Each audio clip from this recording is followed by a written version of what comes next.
The Red Tree, written and illustrated by Shaun, is a postmodern picture book that is appropriate for Year 5 and 6 students. This book explores the incredibly important themes of depression, loneliness, and hope that are all prevalent in our society, yet sometimes they are often not spoken about enough. The book tells a dismal story of a young child who wakes up feeling overwhelmed and lonely.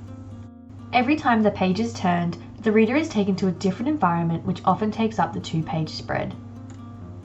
These incredible illustrations creatively express how the character is feeling. Although each page only features a small amount of writing, paired with the illustrations, the emotions are cleverly conveyed and are very powerful. The character does not have a name, suggesting that anyone can be this character, figuratively meaning that anyone can feel the same way that she is feeling.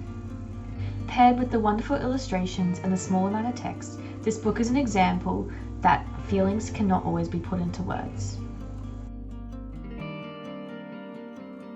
The first thing I noticed when I opened the book was that there was no grammar or punctuation in the text, which makes the reader feel a lack of motivation and adds to the protagonist's persona. Following the first page, the sentence structure uses mainly dependent clauses on every page. The first page holds all the context, which means the reader cannot make sense of any other page on its own.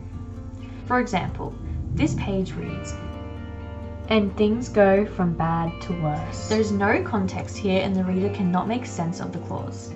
These clauses give the reader the feeling of something that is incomplete and that there is more to come on the next page. There is additionally that sense of the lack of motivation, which makes the reader feel what the character is feeling. The adjectives on this page, bad and worse, really emphasize the protagonist's mindset and perspective, and furthermore sets a rather negative tone for the book.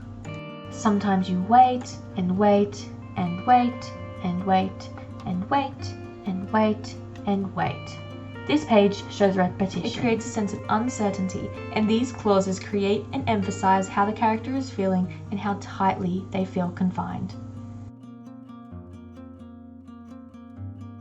The first page shows a vibrant illustration with the protagonist standing on the chair holding a megaphone in her hand. This is a metaphor. She looks visibly sad, suggesting that she is trying to be heard and seen and just wants to feel important. However, her words are falling out of the megaphone and to the ground. Another metaphor is a large fish floating above her head and blocking any light near her. The picture, paired with the text, "Darkness overwhelms you," implies that the fish is a metaphor for the overwhelming darkness. This page shows the character standing at the center forefront of the picture, surrounded by darkness. This is a metaphor. She is overwhelmed with darkness and is dressed the same as the characters in the background. This, paired with the text, metaphorically means that she must conform to society along with everyone else. This significance is solidified with the light bulb inside of her wanting to come out. However, we can infer that she is afraid to share her ideas with society.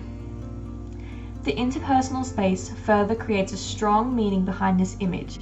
The character is shown at a low angle, suggesting that the character feels small and powerless compared to the big building in the background, which represents society and the world.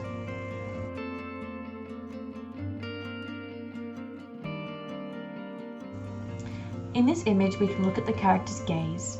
She is looking down, which brings emotions of sadness and loneliness for the reader to feel.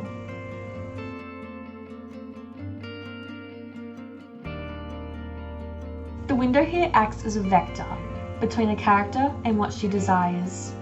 She is in one point in space, inside of her bedroom, and what she desires is in another point, on the other side of the window. The last page of the book uses light and color in the illustration to make the red object salient, along with the gaze of the protagonist bringing the reader's attention to the little red tree in the forefront of the picture.